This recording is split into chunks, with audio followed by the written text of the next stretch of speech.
Welcome to The Kill File, your favorite true crime podcast. I'm your host, Brittany Spears. Each week, we will explore the dark corners of true crime, unsolved mysteries, and murder. Join me as we uncover secrets, investigate evidence, and dive into the chilling details of some of the most fascinating cases. Get ready for a journey into the dark unknown, because in The Kill File, nothing stays buried forever. Hey guys, welcome to episode 35 of The Kill File. I am so excited you made it for another episode. Real quick, I wanted to throw out some reminders to check out the merch website at thekillfile.com. Click Shop Merch. The merch is fantastic and fun. I'm sure you will find something that you love there. Also, don't forget to share The Kill File with your friends or family who might love true crime as much as we do, so they can join us for the interesting cases. Also, if you want to support The Kill File, don't forget to hit that download button on today's episode and follow us on your favorite podcast platforms for weekly episodes. All right, that's it for today's business. Let's talk about today's case. Today we're going to talk about an interesting man, to say the least, Richard Floyd McCoy Jr. As I was reading about this man, I had to know more and more about this wild tale. Today's trigger warnings are the easiest we've ever had. Today it's just going to be talking about plane hijacking. So let's jump in. Richard Floyd McCoy was born on December 7th in 1942 in a town called Kinston in North Carolina. He was born to parents Richard Floyd McCoy Sr. and Myrtle Helen McCoy, and these two happened to be first cousins. I'm not going to comment on that. Richard grew up in a place called Cove City. He would move to Provo, Utah in 1962, where he had enrolled in Brigham Young University, but he would ultimately drop out to enlist in the Army. Richard would serve around 2 years in the Army, where he would be in Vietnam, and he was not only a demolition expert, but he was also a pilot. In fact, he would be awarded the Purple Heart in 1964 after being wounded in action. For anyone who is unsure what the Purple Heart is or have heard of it but don't know exactly just how prestigious it is, the Purple Heart Award, according to the U.S. Department of Veterans Affairs, is, quote, one of the most recognized and respected medals awarded to the members of the U.S. Armed Forces, end quote. It was first created by then General George Washington in 1782. However, it was called the Badge of Military Merit. Also, it's one of the U.S.'s oldest military awards. The award is given to soldiers for extraordinary acts of loyalty, courageousness, or bravery, but also for essential service. Washington outlined how the person awarded this. We will ignore that all of this is written about men, as he was a product of his time. Should be permitted to wear this award over his left breast in the figure of a heart that is purple in cloth or silk, and should be edged with lace or binding that is narrow. I thought it was neat that Washington himself outlined what this would look like. I couldn't help but wonder why purple and not something like red or whatever, but maybe there's a significance that I just don't know. Then it goes on to explain how this award should be brought to the Commander-in-Chief and is also accompanied by certificates, and needs to be accompanied by the acts that the soldier got it for. Looking up what they looked like now, it's a medal that has an enamel heart that is purple and has a bronze border, and in the center of this is the profile of Washington. And attached to it is a purple ribbon outlined by like a white or silver border. I don't think that I've ever seen one up close until I researched this. Anyway, just a tidbit in case anyone didn't exactly know.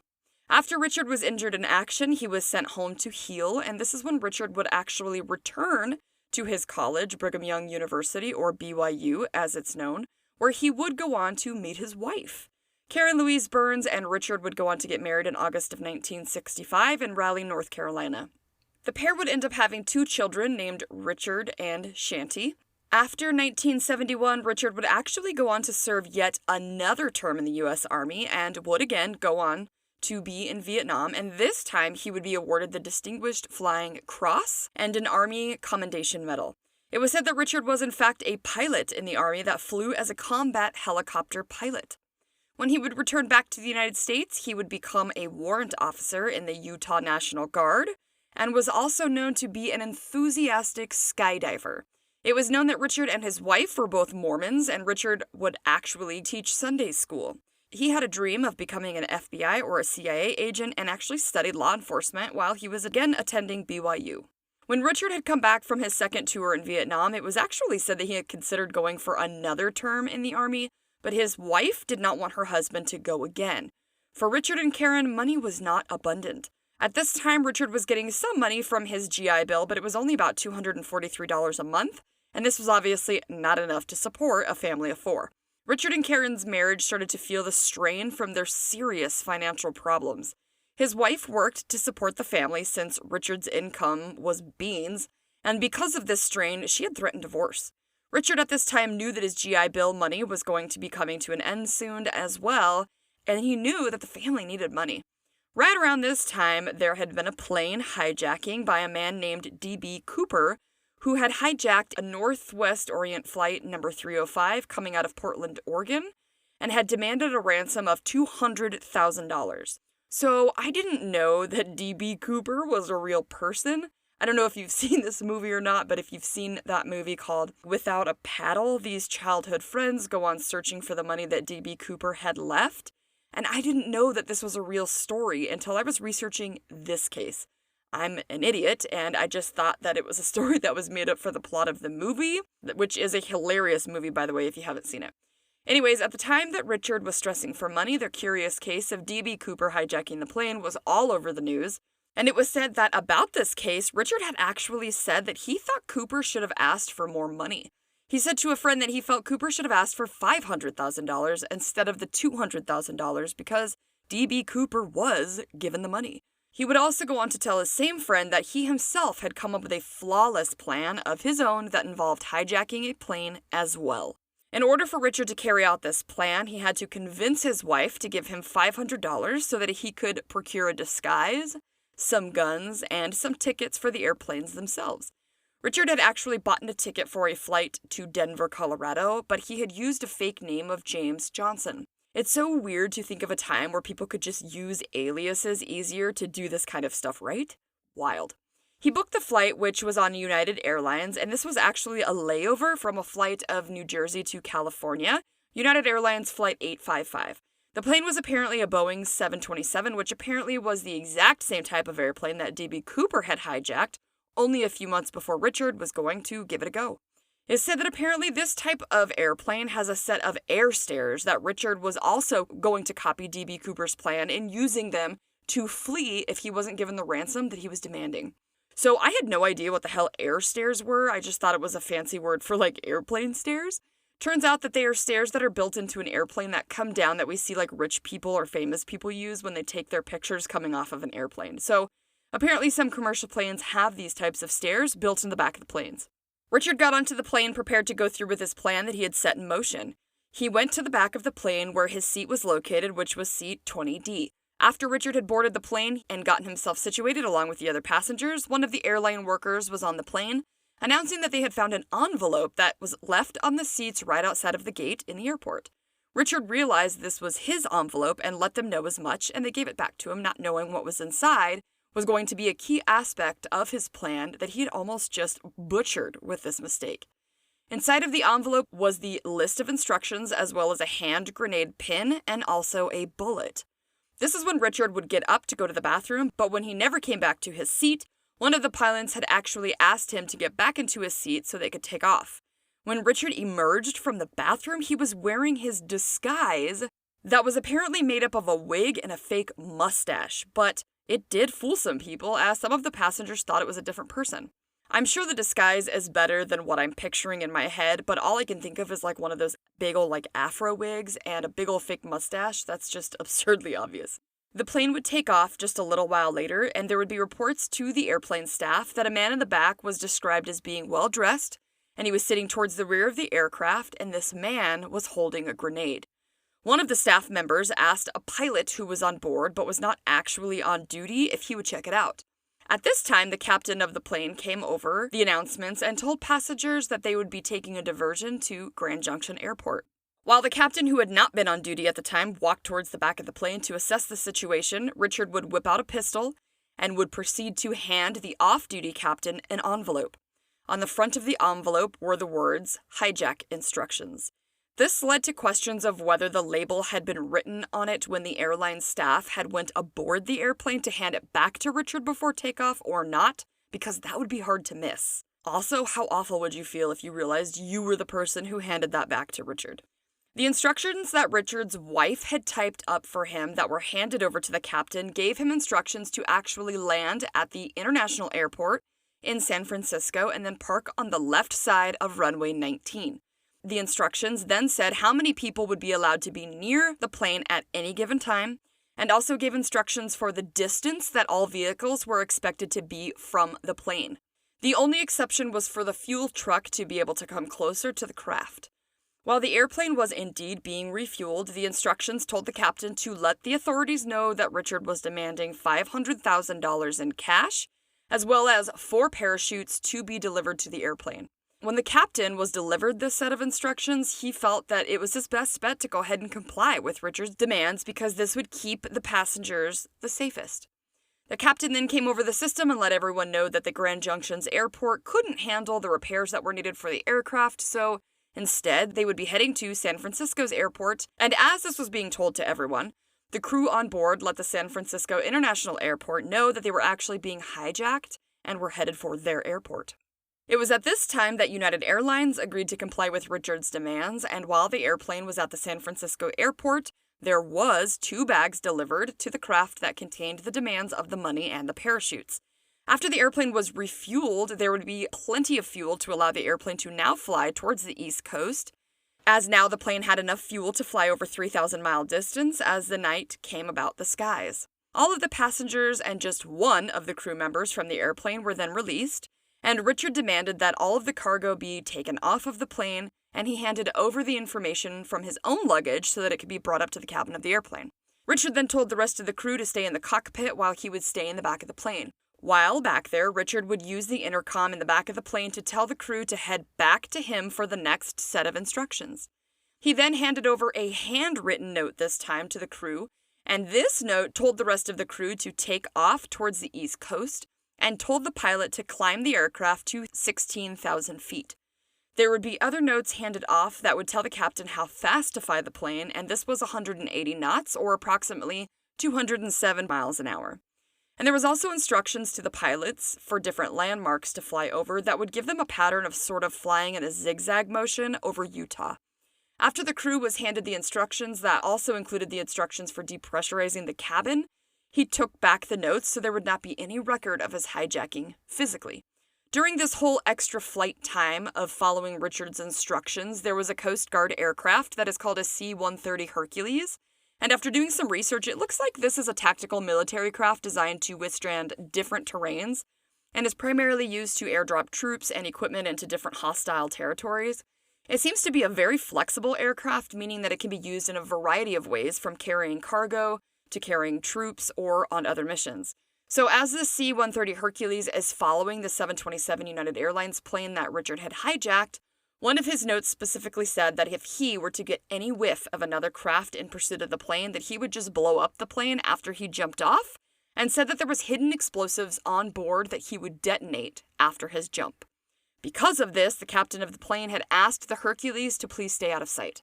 Can you imagine being the pilot or any of the crew on this airplane? How terrifying would it be to see this pin in the envelope and this man holding a hand grenade? Like, part of me would wonder if all of this was just a big bluff, but another part of me would be fucking terrified that at any slight turbulence, this would cause him to accidentally, let go of what is assumed to be a live hand grenade and kill everybody.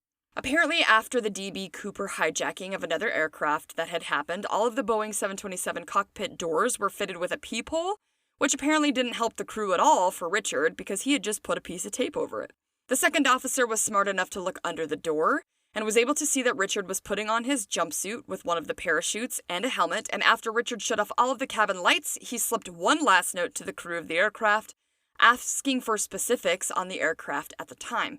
He asked for the altimeter settings, local weather conditions, wind conditions, and finally the ground and air speeds of the plane as well.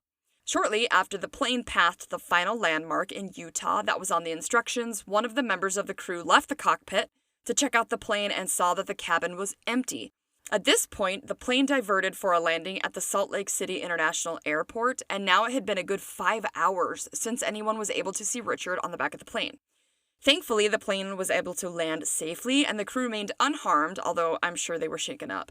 When the 727 landed, the FBI came quickly and searched the plane for any evidence. I'm not going to lie, as I'm learning this along with you guys about this story, I kind of wondered if Richard was just like hiding somewhere on the plane, just pretending that he was going to jump, but really he had stayed on. But then I remembered that he was an avid skydiver. The authorities collected any evidence they could, including anything they believed Richard may have come in contact with or touched while he was on board the plane, and this included wrappers, cigarette butts, seatbelts, and even a copy of the in-flight magazine that they saw sitting next to the seat where Richard had been. The authorities also found one of the handwritten notes that were left on the plane by accident. Apparently, one of the crew members realized that Richard had forgotten to ask for it back, so they quickly tucked it away. Smart. The FBI was able to find a good fingerprint on the magazine cover, and now, with the note the crew member kept, they also had a sample of his handwriting. While the plane was being searched, authorities on the ground were searching all of the farmland in the Provo City area of Utah, near the area that they thought Richard would have landed based on where he had jumped out of the airplane.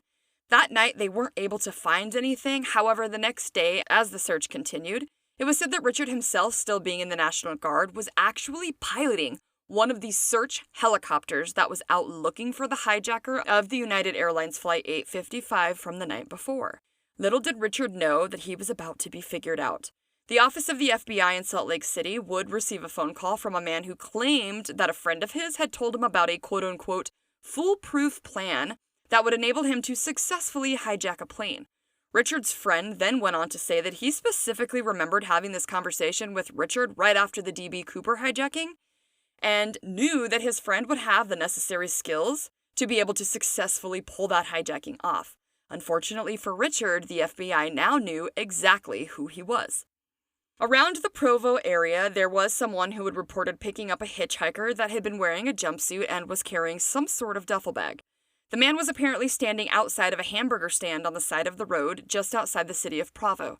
When the FBI took a picture of Richard to the hamburger stand, one of the workers remembered Richard's face and also said that she had made him a milkshake the night of the hijacking around 11:30 p.m. I couldn't help but wonder here if his disguise had come off in the free fall or if he had took it off, but unfortunately for him, that would turn out to be a mistake. After the authorities got the confirmation about Richard being the man at the hamburger stand, they were able to bring him in for questioning. Of course, Richard denied having anything to do with what had happened, and he also agreed to give the FBI a sample of his handwriting for comparison. The military was also happy to help out the investigation and gave the FBI a copy of Richard's fingerprints, as well as a handwriting sample that they actually already had on file. Sadly for Richard, all three of the samples would match, as well as the fingerprint from the cover of the in-flight magazine. Just 3 days after the hijacking, the authorities would find and arrest Richard at his house, and his charge was air piracy. I don't know about you, but I had never heard of that before. The FBI also had a search warrant for his home, and there they would find $499,970 in a cardboard box. The authorities would also seize a parachute and harness, a pistol, and 2 electric typewriters for possible evidence. I know that it had only been 3 days since he had jumped out of the whole-ass plane, but dude, you didn't get rid of the evidence? Like, that's sloppy. It was said that Richard's hijacking was the 7th one that had involved parachutes that had happened in the 5 short months since DB Cooper's initial hijacking. 2 months later, Richard would have his day in court, and they would find him guilty of his actions, and he was sentenced to 45 years in prison for the hijacking of the plane. 2 years after being sentenced and placed in a prison, 4 inmates from the prison were found to have broken out of the federal prison and stole a garbage truck. In the media, the news reported that the 4 men had broken out and were armed. This was, in fact, not true. Instead, Richard had been smart enough to actually create a fake gun out of what was said to be dental paste that he had stolen from the dental office inside of the prison. Richard was able to get away to Florida for a few months before he would be found by the FBI. The FBI had been waiting for Richard to get back to his home in Florida, and when he arrived and found them, he took out a handgun and fired a shot, and in return, one of the agents took a shot back at Richard, killing him. So, since the DB Cooper and Richard McCoy stories, there has been apparently a lot of controversy over whether or not they were the same person. In the beginning, the FBI didn't believe that they were connected to each other in any way, but 10 years after the ordeals, there would be a probation officer named Bernie Rhodes and an FBI agent named Russell Calamé who would start to work on a book that would show the evidence they believed would prove that the two were one and the same. I haven't read the book, but it's called D.B. Cooper, The Real McCoy. According to the New York Post, the children of Richard McCoy came forward saying they believed their father to be D.B. Cooper, but had not wanted to come forward until their mother had passed in 2020 to keep her from further implications in any crimes. After the events, Karen said she didn't really think that Richard would do it. However, she had bought him a parachute and was also the one who typed up Richard's instructions that he needed listed out for the pilots before she herself drove him to the Salt Lake City International Airport. She said they argued the whole way there, which was about an hour from their house. She left him there still not thinking Richard would actually do it.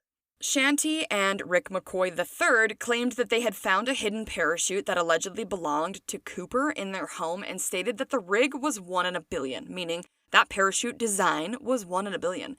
A man named Dan Greider, who was said to be an aviation YouTuber, had made claims that the parachute that the children of Richard McCoy found definitely matched the same one that was used by D.B. Cooper. Greider actually said that the man who made D.B. Cooper's parachute was a very skilled skydiver named Earl Cossey, and that the parachute that was found at Richard McCoy's house was the exact same. After Greider published his theories, apparently the FBI actually reached out to McCoy's children to see the evidence that they had. Sleuths had already been saying for years that they believed Richard to be D.B. Cooper as well. In the article from the New York Post, they had a picture of the money that was linked to D.B. Cooper that was actually located back in 1980 in Oregon. FBI came out and searched for more clues, and they took the parachute along with a DNA sample from Rick, Richard McCoy's son. The authorities told the McCoy children that the next step would actually be to exhume Richard's body, but that has yet to happen. So for anyone who doesn't know the D.B. Cooper story, it is strikingly similar to Richard McCoy's in that Cooper handed the crew notes with his demands for the money and the parachutes. Cooper had his alleged bomb in a briefcase, and part of the first note that he had handed to the flight attendant had asked the woman to sit down next to him, and because she was shocked, and I'm sure terrified, she did sit next to him. Cooper then opened the briefcase to reveal to her that he did indeed have what seemed to be a bomb inside. After this, Cooper gave her another note to give the captain, which had his demands on it, and when the plane would land in Seattle, Cooper allowed the passengers to get off in exchange for his demands of the money and parachute. When the plane took off afterwards, the course that was ordered from Cooper was to fly towards Mexico City. Then Cooper would jump out of the plane somewhere between Seattle and Reno. He was never found and never seen again. However, before Cooper jumped, he took off a tie that he had been wearing, and apparently they were able to get some DNA from it. As mentioned previously, many people believe that Cooper is McCoy, and the FBI would come out and say that after having over 800 suspects for the hijacking of Cooper, they were able to dwindle it down to just 24. Some speculate that D.B. Cooper died after jumping because he was never seen again, while others believe he had made an escape without any problems. And that, my friends, is the incredible story of Richard McCoy, the plane hijacker who was ultimately caught and then went on to escape prison, only to meet his quick death not long after. So after hearing the similarities between Cooper and McCoy, do you think that they're the same person? One of the things that stuck out to me for this case, and one of the reasons that I wanted to do it, even though it was a little bit of a shorter one, is if they do end up testing the DNA and it comes back a match, people are going to go nuts. And if it's not a match, I wonder if people are going to still go out there and look for D.B. Cooper's body. I know that lots of people have, and to this day, as far as I know, he still has not been found. When I make this week's post on the Kill Files social media, I will post the pictures of D.B. Cooper that I will say are extremely similar, and it wouldn't surprise me at all if they came out with the DNA test and said that they're the same person. But I would have a few questions. Like, if he was successful the first time in getting the $200,000, then why would he feel the need to do it again? Like, $200,000 is a lot. Why would Richard say that he felt that Cooper should have asked for more money? I guess he did tell his friend that he had a foolproof plan for hijacking, and it was almost the exact way that Cooper did it. So maybe it was him the first time as well. We don't really know when he had that conversation with his friend. Cooper would have to be a very skilled skydiver as well, which would make sense if he was Richard McCoy. I don't know. What do you guys think? Do you think that they were the same person and that he just went for another round to secure his family even further? Let me know. I hope to see you guys next week for another episode of The Kill File. Stay safe, you guys. Bye. Well, that's it for today, you guys. Thanks so much for hanging out with me and listening to another episode of The Kill File. Don't forget to check out the merch shop, either at thekillfile.com and click Shop Merch, or you can visit thekillfile.printify.me/products for some awesome true crime merch. Also, follow along on the Kill File's socials for posts about episodes, pictures about the cases, for updates, and more. We are on Facebook, Instagram, and X as The Kill File, and we are on YouTube and TikTok as The Kill File Podcast. Also, feel free to check out the website at thekillfile.com, where you can learn more about me, your host. You can learn a little bit more about how The Kill File got started, and you can suggest a case right there on the website. Let me know in your case suggestion if you want me to shout out your name if I cover your case.